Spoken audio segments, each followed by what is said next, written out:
बहुअंकीय घटाव के सवाल।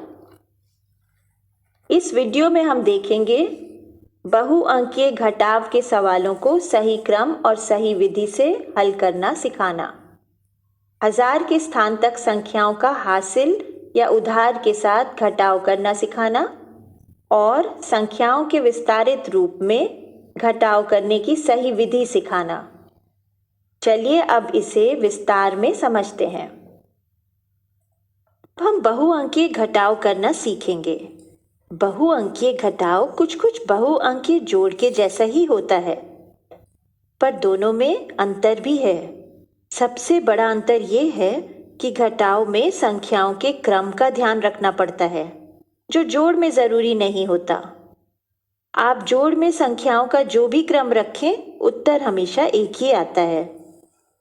उदाहरण के लिए, जोड़ में 32 जमा 14 बराबर 46 होता है। 14 जमा 32 भी 46 ही होता है। परंतु घटाव में ऐसा नहीं होता। घटाव में बड़ी संख्या को ही ऊपर लिखा जाता है, क्योंकि छोटी संख्या में से बड़ी संख्या नहीं निकाल सकते। तो आइए हम संख्याओं का घटाव करना सीखते हैं। उदाहरण के लिए 758 में से 234 को घटाते हैं। सबसे पहले हम इन संख्याओं को एक के नीचे एक लगाते हैं, जिस प्रकार से हमने जोड़ में किया था ना। बस यहाँ पर संख्याओं के क्रम पर ध्यान रखना है।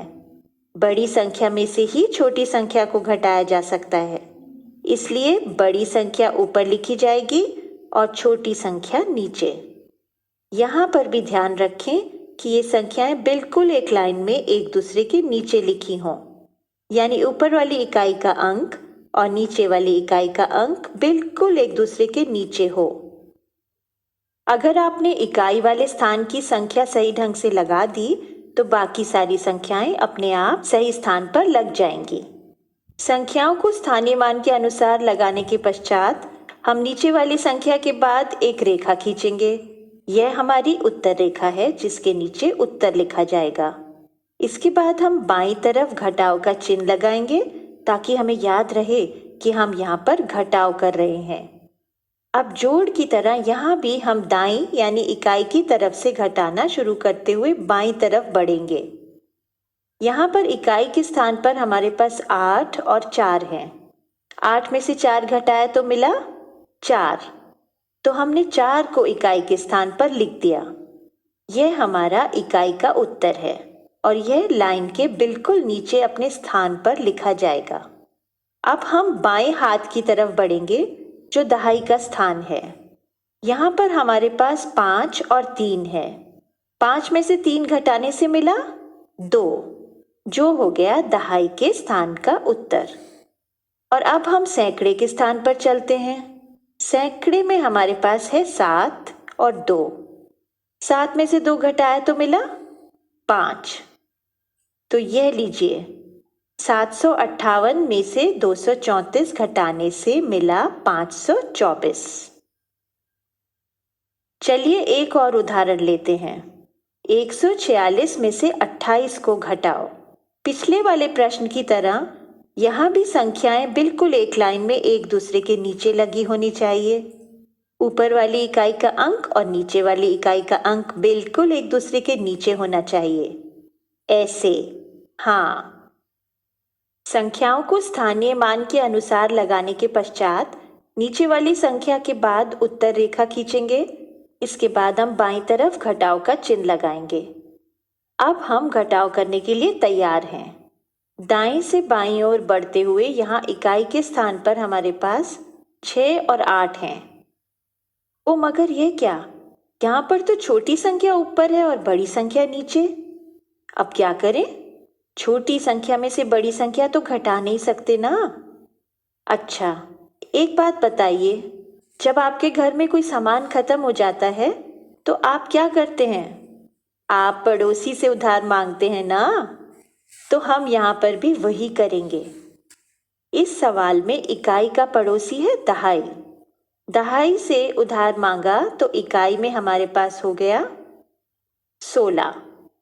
अब आप सोचेंगे 16 कैसे बना? हमने दहाई से एक दहाई उधार मांगा था ना, तो 1 दहाई और 6 इकाई मिलकर बने 16। बस अब 16 में से 8 आसानी से घटा दिया। 16 में से 8 घटाया तो मिला 8 और यह हो गया हमारा इकाई के स्थान का उत्तर। अब बढ़ते हैं दहाई की ओर। दहाई में 4 में से 2 घटाना है। 1 मिनट रुकिए, 4 में से 1 तो उधार दे चुके हैं ना, तो हमारे पास बचा केवल 3। जी हाँ, अब 3 में से 2 को घटाया तो बच गया 1। यह हो गया हमारे दहाई के स्थान का उत्तर। अब हम सैकड़े की तरफ बढ़ते हैं। सैकड़े में हमारे पास केवल 1 है, दूसरा कोई अंक नहीं है, तो हम 1 को ज्यों का त्यों नीचे उतार देंगे या 1 में से 0 को घटाएंगे तो भी एक ही उत्तर मिलेगा। यह हमारा सैकड़े के स्थान का उत्तर है। यानी 146 में से जब हमने 28 को घटाया तो हमें उत्तर में मिला 118। अब चलिए हम और कठिन सवाल का उदाहरण लेते हैं। सवाल है 6007 में से 1999 को घटाओ। पिछले वाले प्रश्न की तरह यहाँ भी संख्याएं बिल्कुल एक लाइन में एक दूसरे के नीचे लगी होनी चाहिए। ऊपर वाली इकाई का अंक और नीचे वाली इकाई का अंक बिल्कुल एक दूसरे के नीचे होना चाहिए। संख्याओं को स्थानीय मान के अनुसार लगाने के पश्चात उत्तर रेखा खींची होनी चाहिए। इसके बाद हम बाईं तरफ घटाव का चिन्ह लगाते हैं। अब हम घटाव करने के लिए तैयार हैं। दाएं से बाएं की ओर बढ़ते हुए यहाँ इकाई के स्थान पर हमारे पास 7 और 9 है। यहाँ पर भी छोटी संख्या ऊपर और बड़ी संख्या नीचे। तो फिर अब क्या करें? हम पड़ोसी यानी बाईं तरफ वाले दहाई के अंक से उधार लेंगे, जैसे हमने पिछले प्रश्न में किया था ना। पर यह क्या, दहाई तो उधार दे ही नहीं सकता क्योंकि दहाई तो खुद 0 है। तो चलिए अब हम अगले पड़ोसी यानी सैकड़े को परेशान करते हैं और उससे उधार लेने की कोशिश करते हैं। परंतु सैकड़ा भी 0 है, वो भी उधार नहीं दे सकता। ये तो बड़ी परेशानी हो गई। क्या करें? अब हम 1000 से उधार मांगने की कोशिश करते हैं। 1000 के स्थान पर 6 है। हाँ, ये उधार दे सकता है। जब 1000 के स्थान पर जो 6 है उसमें से 1 उधार ले लिया तो वह रह गया 5 और सैकड़ा जो 0 था वो बन गया 10। तो अब हम वैसे तो सैकड़े वाली संख्या 9 को 10 में से घटा सकते हैं, परंतु हम ऐसा नहीं कर पाएंगे। क्यों? क्योंकि हमने दहाई वाली संख्या 0 को भी तो उधार देना है ना। तो अब हम सैकड़ा जो 10 बन गया है उसमें से 1 उधार दे देंगे। उधार देने के बाद वह रह जाएगा 9 और दहाई वाली संख्या अब बन जाएगी 10। परंतु दहाई से तो पहले ही इकाई ने उधार मांगा हुआ था। तो अब दहाई वाली संख्या जो 10 बन गई थी वह इकाई वाली संख्या को उधार देगी। जब दहाई वाले 10 में से 1 उधार दिया तो वह बन गया 9 और इकाई में 1 दहाई जुड़ने से 7 बन गया 17। अब हम संख्याओं को घटा सकते हैं क्योंकि बड़ी संख्या ऊपर है और छोटी संख्या नीचे। अब हम इकाई की तरफ से घटाना शुरू करेंगे, यानी 17 में से 9 को घटाया तो बच गया 8। यह इकाई के स्थान का उत्तर हो गया। अब बाईं ओर दहाई की तरफ बढ़ेंगे जहां है 9। जब 9 में से 9 को घटाया तो बचा 0।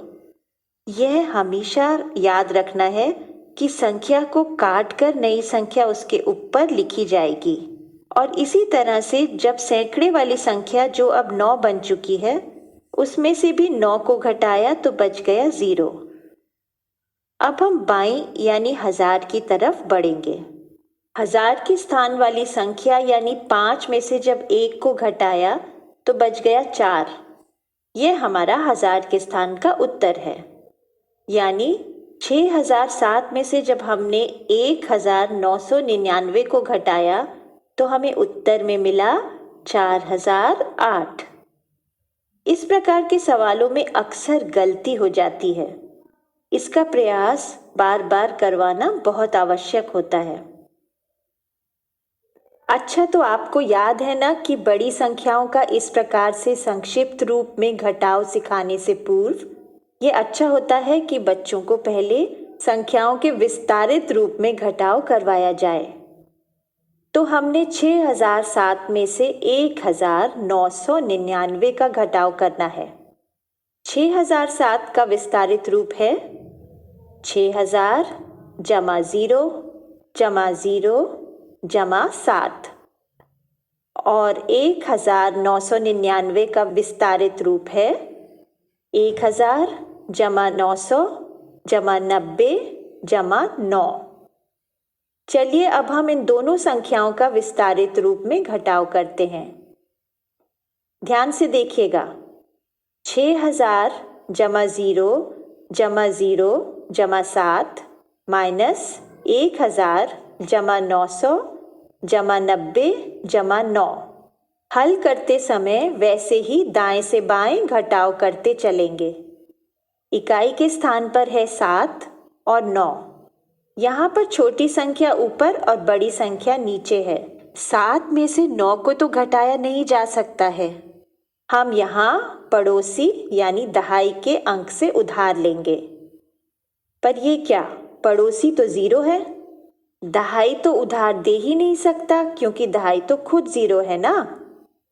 तो चलिए हम अगले पड़ोसी यानी सैकड़े के पास चलते हैं, परंतु सैकड़ा भी 0 है, वो भी उधार नहीं दे सकता। ये तो बड़ी परेशानी हो गई। अब हम क्या करें? हम 1000 से उधार मांगने की कोशिश करते हैं। 1000 के स्थान पर संख्या 6000 में से हमने 1000 उधार लिया, तो वह रह गया 5000 और सैकड़े वाली संख्या 0 वह बन गई 1000। वैसे तो हम सैकड़े वाली संख्या यानी 900 को 1000 में से घटा सकते हैं, परंतु दहाई वाली संख्या को भी तो उधार देना है ना। तो अब हम सैकड़े वाली संख्या जो 1000 बन गई थी उसमें से 100 उधार दहाई वाली संख्या 0 को दे देंगे। उधार देने के बाद सैकड़े वाली संख्या रह जाएगी 900 और दहाई वाली संख्या बन जाएगी 100। परंतु हमें इकाई को भी उधार देना है, तो दहाई में से 10 हम इकाई को उधार दे देंगे। दहाई बन जाएगा 90 और इकाई बन जाएगा 17। अब हम संख्याओं को आराम से घटा सकते हैं।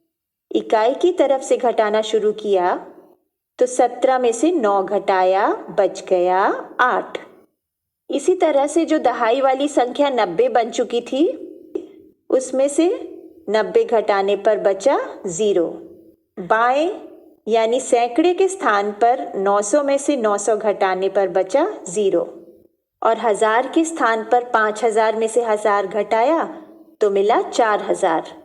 तो लीजिए, घटाने पर हमें उत्तर मिल गया 4008। इस प्रकार से बच्चे जब बड़ी संख्याओं के घटाव को विस्तारित रूप में अभ्यास कर लेते हैं तो उन्हें संक्षिप्त रूप में घटाना आसान लगने लगता है।